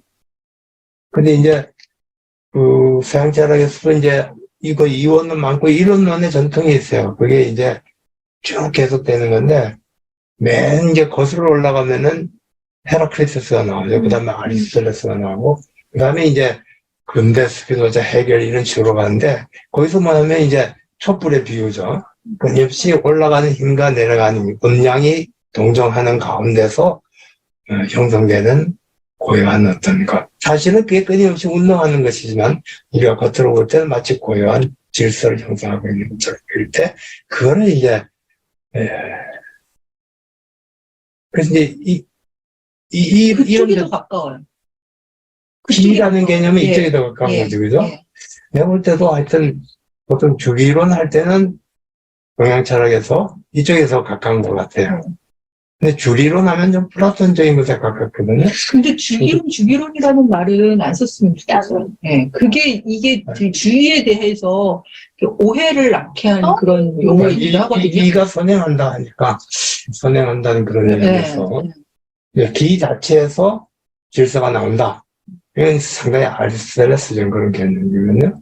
그다음에 이제 이가 선행했는데 물질을 규정하는 거다 할 때 이제 플라톤적인 그런 개념이고, 근데 주의는 주의를 이를 추상적인 보편적 개념을 해석할 때는 그 플라톤적으로 해석을 한 거라고. 근데 반면 이제 무궁한 창조의 에너지다 이렇게 보면 이게 아리스토텔레스적으로 해석을 한 거거든요. 근데 이제 이규근 선생은 독특하게도 지금 주의의 이를 이렇게 창조적 에너지로 보려고 하는 거예요. 그렇게 볼 여지가 있느냐 이런 의미죠. 그런 게 그 종자에서 끌어오는 거예요. 종자라는 게 없어. 왜냐면 종자를 얘기해야지 인도 같이 설명을 할 수가 있고, 그리고 종자를 설명해야지 그 잠재적인 측면을 얘기하려고 하는 그 고대 맹자의 어떤 형이상학적 측면하고도 만날 수가 있거든요. 그래서 근데 동양이념 이런 얘기도 주의에서 나오는 건가요? 이규 선생이 주의는 이가 기를 생산하는 가운데 이의 추동력과 이의 신묘한 창조성이 유명한 거다. 아니, 저도 그걸 좀 확인하려고 저도 체크해놨는데요. 이거 어디서 나온 거야? 기를 생산했다는 게 어디서 나온 거야? 이거는 그거 그 이름 인양지기 논의를 풀으신 것 같아요. 제가 봤을 때. 그 태극 다음에 설명할 때 이름 인양지기가 바로 나오는데 그때는 음하고 양이라고 이름 붙이는 순간 그때부터 기가 되거든요. 기의 기부터 설명하기 때문에 그거를 받아서 설명하시면 근데 원래 주의 철학에서 이가 기를 생산하는 건 아니에요. 그렇죠. 그냥 기는 그냥 있어요. 그렇죠. 그렇게 설명하면 안 되죠. 근데 그냥 여기- 이론론이에요. 여기 지금 이규선 선생은 이에는 신묘한 창조성이 있다. 네. 규정성 아니면 그런 능력이 있다는 거죠. 신묘한 근데 그것만 있는 게 아니라 그것만 가지는 안 되고 또 한 가지가 있다. 기가 추동한다 할 때는 추동한다고 어떤 목적을 향해서 간다는 거 아니에요? 이 일을 향해서 간다는 거지.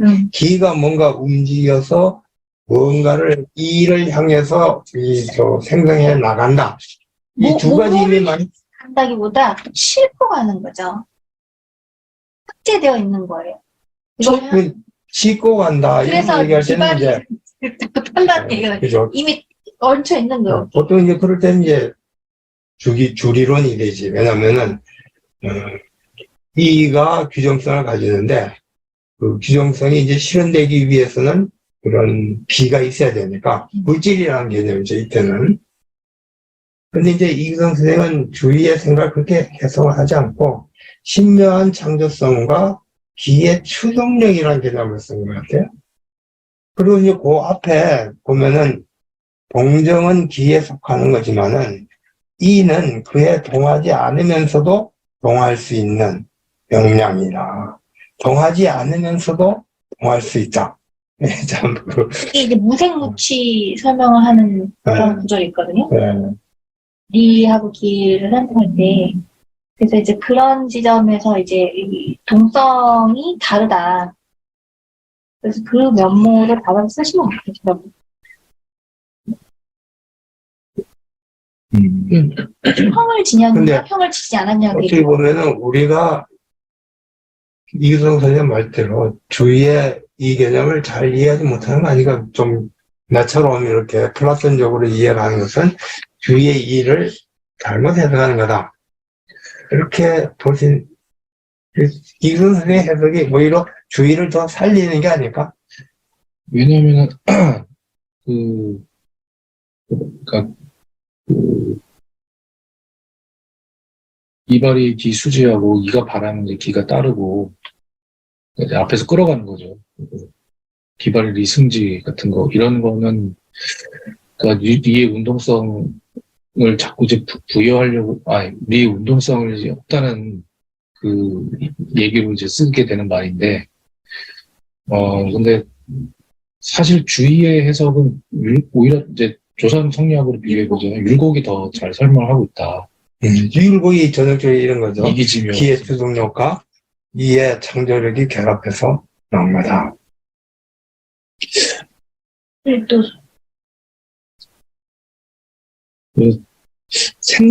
이가 하여튼 길을 생산한다라고 하는 표현은, 아까 어디서 그게 나오나요? 그런 기를 표현이 생산한다? 주위에서 나오나요? 어디요? 아니, 이게 아까 이념 쌤이, 이균 선생님이 어디서 이제 가져와서 쓰신 거라고. 여기 동정은 기에 속하지만 이거야? 그 부분. 이 부분은 동전 기에 속하는 것이지만, 리는도 필요하잖아. 여기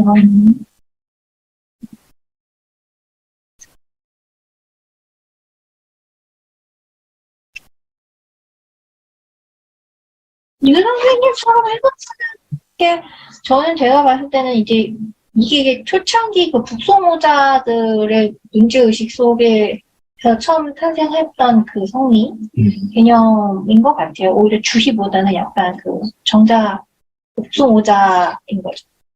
근데 목성오자의 시기는 거의 다섯 명이 다 비슷비슷한 시기에 살면서 또 다 서로 알았고, 그 다음에 다 그 어떤 근원의 문제에 대해서 다 자기 용어를 제출하거든요. 주령계는 태그, 존재는 태거, 이런 식으로. 그래서 근데 이규동 선생이 동양 철학에 일반적으로 이해되는 이나 기 개념을 모르는 건 아닌 것 같아요. 그죠? 일반적으로 이는 그렇게 해석한다. 그러면서도, 그러면은 또 이규동 선생이 동양의 기를 중심으로 사유했던 철학자를 모르는 것도 아니고, 자기 논문이 망선상이니까, 그죠? 그러면서도 굳이 쇼펜하우어를 이 주자와 연결시키려고 했단 말이에요. 그래서 참 특이하다라는 생각을 했어요. 그래서 제가 쇼펜하우어가 무엇을 읽었는지를 좀 명확하게 해야 된다 싶었던 게, 그러니까 쇼펜하우어 네. 자신이 이제 예. 그런 얘기를 했다, 이런 그런 얘기거든요. 예, 그러니까 쇼펜하우어가 분명히 이 동양 철학 텍스트를 받고 거기서 자기가 얘기하는 이 쇼펜하우어의 물자체, 이 생의지와 같은 것을 분명히 이제 봤다는 거죠. 그걸 봤는데 그걸 본 텍스트가 주희 텍스트였던 것 같고요. 근데 거기에서 주희의 이 태극과 리에 대한 개념을 쇼펜하우어가 정확하게 이해했느냐? 그래서 그거는 좀 의심이 돼요. 근데 어쨌건 그 원문을 읽었다고 보기는 어렵고. 번역문을 보통 봤더니 번역문을 봤을 테고. 번역문을 보면서 이 개괄적으로 이해하는 데에서 주의 철학에서는 그야말로 유불도가 다 들어있거든요. 그러니까 거기에서 이 주희의 태극과 리를 정확하게 이해하지 못했다 하더라도 동아시아 전통 속에서 어떠한 그 개념들을 좀 언저리를 본 거죠. 그리고 그걸 자기 거하고 어떤 친연성이 있다라는 것도 느꼈던 것 같아요. 쇼펜하우어가. 근데 그 텍스트가 주의 텍스트였던 거고, 그 주의 텍스트 속에서의 이 태극과 리에 쇼펜하우어가 이해했던 내용이 그 안에 들어있는 거고, 그리고 그거는 그 내용을 지금 밝히고 싶었던 것 같아요. 그래서 이 리나 태극이 우리가 일반적으로 이해하는, 우리가 여기서 우리는 한국 사람들이죠. 조선 성리학의 영향을 많이 받은 한국 사람들이 일반적으로 이해하는 리나 태극의 개념은 굉장히 좀 편향된 편이거든요. 근데 그게 아니라 주시는 그것보다 더 폭넓은 리의 개념을 가지고 있었고 얘기를 했고, 그래서 생의지적인 그 개념도 포함되어 있다라는 것을 밝히면서 쇼펜하우어와 이 동아시아 철학을 이제 연결시키는 그 접점의 의미를 살리고 싶으셨던 것 같아요. 그러니까 주의를 변명하고자 하는 게 아니라 주의라는 창을 통해서 이 동아시아하고 연결시켰던 쇼펜하우어의 그 철학을 얘기하면서 동아시아 전통 속에서 있는 그 생의지라고 할 수 있는 것이 그게 천이 될 수도 있고 도가 될 수도 있고 기가 될 수도 있는데 쇼펜하우어에게서는 그걸 태극으로서의 리라는 개념을 통해서 들어갔기 때문에, 근데 그 태극으로서의 리 개념이 우리의 일반적인 의미에만 그렇게 그 협소한 의미가 아니라 그런 포괄적인 의미가 있다라는 걸 좀 밝히면서 동아시아 접점이랑 이렇게 접점을 찾으시려고 했던 거지, 주시 자체를 해명하려고 했던 거에는 그렇게 크게 없지 않았을까, 저는 그렇게 생각합니다. 그래서 이 주의를 제대로 이해하고 주의 속에서의 이 개념을 막 해명하려고 하면은, 그러면은 우리가 좀, 너무, 골에 빠지게 될 것 같고요. 좀 더 폭넓게 생각해서 동아시아 전체의 맥락에서 저는 그 개념을 이제 도라는 용어와 이 기라는 용어를 좀 더 이렇게 운용을 해서 이해를 해야 되지 않을까. 저는 주의보다는 주의를 이다사라고 생각하는 사람으로서. 이 서양철학에서 무 개념 또는 끊임없는 운동으로서의 생명 개념이 가지고 있는 한계는 이 굉장히 무질서한 거거든요. 네, 맞아요. 또 우연적인 거고. 네, 맞아요. 그래서 이제 사람들이 과연 이런 무질서하고 우연한 것에서 어떤 질서 있는 것이 나올 수 있겠느냐. 이런 고민 때문에 거꾸로 리라는 것이 어떤 질서의 원리가 미리부터 주어져야 되는 것이 아니냐. 이렇게 생각하는데, 그거는 맞아요. 역사적으로는 사대부들의 그 요구가 그런 게 있었어요. 예를 들어서 우리가 지금 많은 이제 신학자라든 철학자들이 안 믿는 거, 다윈의 진화를 안 믿는 게 다윈이 무지를 통해서 질서가 난다. 그런 얘기를 하잖아요. 다윈의 진화는 모르잖아요. 그럴 때 사람들이 무질서 뜻의 질서가 나올 수 있겠느냐. 뭔가 질서가 무리 싹으로 주어져야 되는 게 아니냐. 그 이제 창조적 진화 이렇게 나오는 게 이제 그런 건데, 결국 그렇게 생각하면은, 이근 선생은 주의를 그런 창조적 진화의 원리로 해석을 한 게 아닌가, 주의의 비를. 그렇게 볼 수 있지 않나 싶어요. 조금 이제 전통적인 해석과는 다른 것 같은데. 근데 이제 그렇게 해석하면은 주의의 어떤 철학을 더 잘 이해할 수 있지 않나? 이게 주의의 철학을 지금까지는 마치 이제 플라톤적인 이런 걸로 해석을 했는데 상당히 배루성적으로 해석을 맞아요. 했었는데 그렇게 해서 가능한. 저 대학원 처음 들어와서 읽었던 책이 베르우송의 창조주스. 네. 이 이 선생님 선생이 굉장히 좋아하는 건데 이 선생은 생명을 많이 얘기해도 야빈적인 그런 생명 개념은 아니에요. 항상 네. 이 배루성적인 나중에 이제 들레즈 이런 사람들에서 나오는 그런 개념이다. 그 주의의 비 개념을 그런 식으로 해석하는 가지가 많아요. 예. 또 계속 단서가 달리잖아. 리를 이제 읽을 때. 리를 태극의 입장에서 본다면, 뭐 이런 식으로 단서가 달리니까. 보통적으로 리에 대해서 뭐 얘기한다 하면 이제, 뭐 풍울한 식으로 볼 수밖에 없겠죠. 근데 이제 태극의 입장에서 본다면 이 안에 동정이라고 하는 게 있고, 이제 만물을 낳는 형이하적인, 쪽으로 내려가게 되는 근원적인 그런 생명력이 어떤 생생한 나올 수 있는 생산력이 있으니까 그 단서를 이제 붙이는 것이 바로 이제 리를 좀 주위의 입장으로 가깝게 가면서 이제 새롭게 있는 그런 모습을 보여주지 않나. 덕후를 이제 주의에 대한 독반 해석인데 주의를 이제 변성적으로 해석해 버리는. 과연 이게 가능하겠는가? 그래도 이런 식으로 해석을 하면은 주의가 현대에 좀 더 살아날 수는 있겠죠. 왜냐면은 옛날 유교적인 그런 관점은 아니니까 완전히 현대적인 관점이 되어버리잖아요. 배우성적인 들레주적인 그런 관점이 되니까. 근데 정치적으로 좀 더 가볍게 얘기하잖아. 기존에 멍청이 학자들이 잘못 주의를 설명하는 거를 바로잡은 걸 수도 있잖아. 무슨 선생님이. 글쎄, 어느 이제 반주자학적 패러다임이 있었을 때 이제 주의는 도식적으로만 이제 서양철학 기준 말하다가 학자들이 다 주의를 다 엉망으로 해석하는 거를 오히려 원래대로 맞추는 것도 있어요. 근데 어쨌든 전반적으로 그러니까 이제 맹자에 대해서도 사실은 우리는 정치 철학적으로 보잖아요. 근데 여기서는 이제 쇼펜하우어가 맹자를 어떻게 봤느냐. 그거를 이제 규명하고 들어가면서 쇼펜하우어는 그걸 형이상적으로 다 이해한 거 아니에요. 천과 인에 대한 관계론으로. 실제 그런 게 있죠. 왜냐면 본성은 인성론이라는 개념을 맹자가 들고 온 것 자체가 이미 이런 일반적인 정치학자들의 관념을 넘어서는 어떤 형성을 못 해요. 그렇죠. 맞죠. 그렇죠. 그 지점을 이제 쇼펜하우어도 본 거고, 주의에 대해서도 이제 쇼펜하우어가 그 지점을 본 거를 이제 이규정 선생님은 격추적해서 이제 나간 것이 이 내용들이 그런 내용들이 아닌가. 그러면서 동시에 이제 기존 중국 철학자들, 특히 여기서 중국 철학자는 김학림이라든지 풍우란에 대한 얘기들이 많이 나오거든요. 근데 이 사람들이 이제 어떻게 본다면 이 사람들은 이제 서양식의 논리 구조의 세례를 받고 나서 그 이후에 중국 철학을 다시 본 사람들이다 보니까 이제 거기에 대한 이제 어떤 이제 좀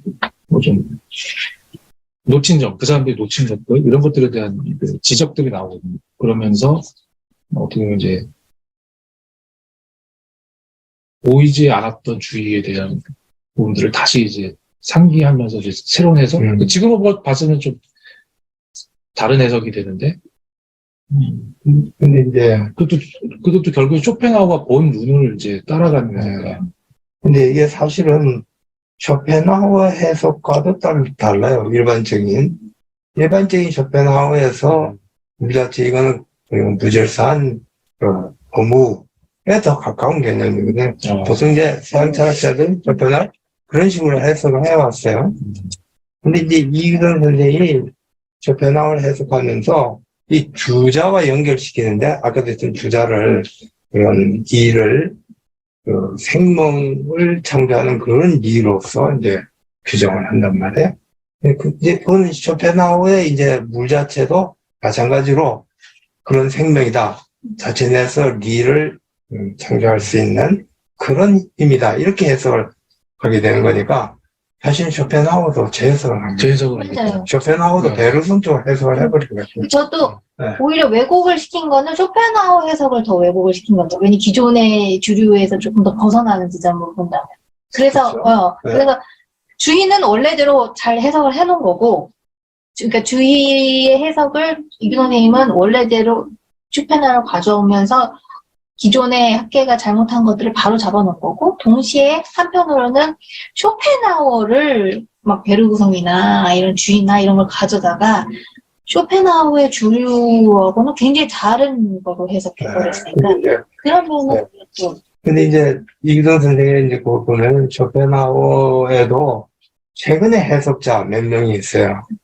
이름은 정기적으로 내가 지난번에 발표했는데 또 이제 그 네. 사람들에 의존해서 쇼펜하우어를 해석을 하는데 그 사람들이 이제 쇼펜하우어를 그런 배구성적인 철학적으로 해석을 하려는 그런 식이에요. 그 쇼펜하우어 전 여기 나오지. 그러니까 책이겠죠? 네.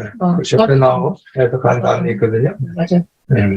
이경 선생이 그러니까 보통은 쇼펜하우어를 굉장히 저 허무주의자로 연대주의자로 이렇게 주장을 하잖아요. 그런데 이제 이경 선생은 쇼펜하우어를 혁명의 철학자 이렇게 해석을 해 나왔는데 그건 뭐냐면 쇼펜하우어의 물자체 자체 내에서 새로운 어떤 질서를 형성하는 그런 힘이 있다 이렇게 보는 거예요. 배구동적으로 또는 전례지적으로 해석을 하는데 그래서 둘 다 지금 어떻게 보면 자기 멋대로 해석한 거고 어떻게 보면 이제 새로운 전례를 해석하고 그렇게 양편에서 이 선생님은 그렇게 막 도전적이다가 이게 오히려 안정적으로 쓰신 거 같아요. 자기는 이제 그런데 일반적으로는 쇼펜하우어하고 납들 주의를 연결시키면은 사람들이 그게 과연 가능한가 이게 의심스러워진다고. 근데 이기선 선생한테 그게 되는가? 두 개가 연결. 오히려 그러니까 탁월하다고 볼 수 있고 그 예전에 그런 얘기가 있는데 자기 논문 이렇게 쓰면 이제 쫓겨나지. 제가 쫓겨나는 거죠. 너무 그렇기 때문에 처음 못 돼요. 예전에 선생님이 그런 얘기 하셨으니까 오히려 그 철학을 한 사람들이 철학자를 해석하는 것의 문제점을 얘기하시면서 오히려 문학이나 이런 이제 다른 복합 연구를 한 사람들이 철학자를 훨씬 더 다양한 측면에서 더 정확하게 본다. 네, 그렇게. 네, 그것 때문에 그 쇼펜하우어 연구 쓴 사람, 그 사람도 아마 철학 연구자는 아닐 거예요. 그 책을 많이 보시더라고요. 하여튼 전통적인 해석과는 상당히 다른데도 남들 이렇게 읽다 보면은 일리가 있는 다 그런 느낌이 들어요. 이렇게 재해석하는 게 이규 선생의 도수가 아닙니다. 보통 사람이 재해석 못하거든. 제가 이게 집대성 정도의 그냥 집대성으로 좀. 근데 이렇게 쇼펜하우어만 봤을 때는 좀 나오기가 어려운 것 같고, 네. 주의만 봤을 때도 나오기가 어려웠을 것 같은데, 그러니까. 주의를 본 쇼펜하우어, 네. 쇼펜하우어를 통해서 나온 주의이기 때문에 양자에게서 이미 함축되어 있으나 아직 드러나지 않았던 것이 이 만나면서 이 독점이 동아시아와 서양이 만나는 그 점에서 이게 이제 찾아지는 것이 아닌가. 그렇죠. 쇼펜하우어는 기고 네. 주인은 이인데 이 두 개가 연결된다. 네. 그게 어떤 공통의 특성이 있는 거기 때문에 서로가 본 건 아니고 쇼펜하우어가 보고 그 소리는 봤던 거지. 그래서 이쪽을 살린 거지. 거기에는 네가 얼마나 쇼펜하우어를 참. 네. 연습적으로 보죠. 주어가 들어갈까 하는 거예요. 해석을 하는데 주자와 연결시켜가지고 내가 상당히 좀 충격을 받았는데, 그 적점이 약간 이제 라이프 니치도 주는 그 밟고서 이렇게 가시는 그 라이프 니치도 그런, 그 계열이, 들레즈, 거슬러 올라가면 이제 쉘링, 그 다음에 이제, 그 위에 이제 라이프 니치 이렇게 되거든요. 그러니까 이런 베르그성 중간에, 그래서 이제 라이프 니치, 베르그성, 쉘링 얘기는 잘 안 나오는데, 들레즈 이런 얘기가 이제 쭉 이어지는 거예요. 이기성 선생의 이제 기본 사상은 거기에 있는 거죠.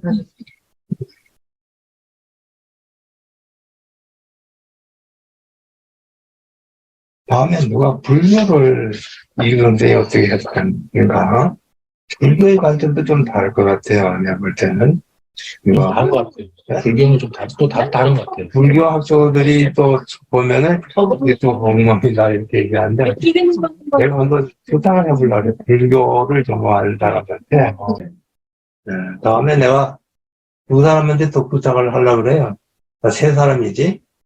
불교를 전공한 사람한테 한번 부탁하고 비트겐슈타인을 전공한 사람한테 부탁하고 그다음에 이제 심지어 헬름 헤르츠의 과학자인데 소위 현대 과학의 선구자라고 하는 이 사람하고 미학적 관점, 나중에 소설가, 시인 그런 거에 관한 얘기인데, 그러면 요거를 우리가 쭉 따라가면은 이 선생이 그 다른 철학을 어떻게 재해석하는지 알 수 있잖아요.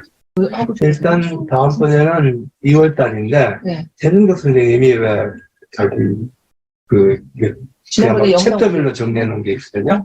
그걸 다음번에 한번 발표를 해주시겠다고 하는 것 같아요. 그래서 다음번에 그걸 한번 들어보는 게 아닐까 싶고, 그 다음에 이제 불교, 그 다음에 비트겐슈타인, 헤르츠, 그 다음에 마지막 부분은 내가 아까 시킨 시인들, 소설가들, 제임스 조이스가 주의 부분을 좀 더 정리하시면 굉장히 새로운 해석이 되고 좋은 부분이 아닐까 싶어요. 그리고 주의를 새로 해석하게 되는구나. 네, 이건 주의를 완전히 새로 해석한 쇼펜하우어를 완전히 재해석해버리고 아니니까 모르지. 근데 하디넘은 이렇게 쓰면 성공하요. 맞아요. 난 인간화 주의 그래가지고 보수니까 이게 풀어줘야 되겠는데. 우리 2월 달에는 언제 할까요? 1월 달은 쉬고 2월 달에는 한 16일쯤 할까? 목요일 괜찮을까? 방학 때니까 뭐 저는 일단 2월에는 2월 16일 2월 본다고 그렇게 안 쉬었다고 괜찮겠어요? 저는 16일은 괜찮습니다. 네, 그럼 2월 16일로 전체적으로 정하고 여기 내가 최정규 선생님한테도 얘기를 해놓을게요. 네. 다음번에 이정호 선생님도 꼭 오신다고 하시니까 주문 중지할 때? 내가 그렇게